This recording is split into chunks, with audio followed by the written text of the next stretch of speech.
Dimulai dari Juni 2024, saya mengalami perceraian sepihak dari pihak istri dengan alasan kesalahan dari diri saya. Sekian waktu saya berusaha untuk mengakui kesalahan, memperbaiki diri, dan berusaha untuk berdamai agar rumah tangga bersatu kembali. Namun Allah SWT membuka sebuah cerita lain yang tidak saya ketahui sebelumnya, bahwa terjadi perselingkuhan sejak awal tahun 2024. Dalam perjalanan waktu dari kejadian tersebut hingga hari ini, Allah mudahkan saya untuk kembali belajar sholat dengan lebih baik, menuntut ilmu agama, dan menikmati ibadah-ibadah yang sebelumnya saya tidak rasakan. Maksud apa parameter bahwa kita lulus dalam ujian ketika Allah berikan kepada kita? Di satu sisi saya merasa gagal sebagai kepala keluarga, merasa gagal juga sebagai ayah, karena saat ini saya jauh dengan anak-anak. Saya tidak bisa mendidik mereka secara langsung, tapi di sisi lain saya merasakan nikmat yang lebih baik, terutama dalam hubungan dengan Allah. Jazakallahu barakallahu fikum.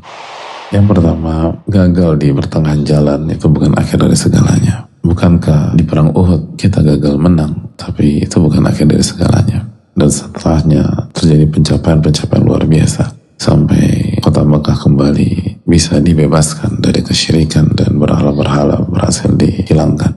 Jadi sekali lagi, kegagalan di tengah jalan itu bukan sebuah akhir dari semuanya dan bukan berarti selesai. Bahkan ada banyak hikmah, banyak pelajaran penting yang kita gunakan untuk keberhasilan di hari esok.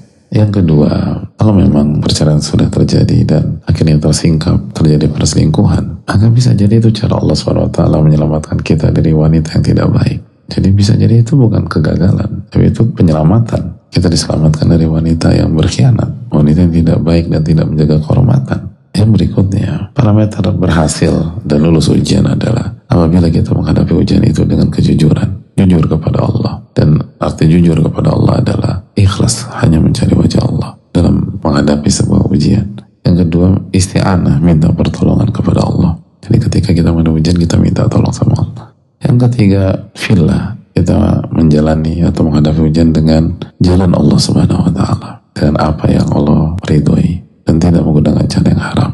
Kita menggunakan do's and don'ts dari Allah Subhanahu wa Ta'ala. Itu tolak ukur lulus atau tidak, bukan masalah selesai atau tidak.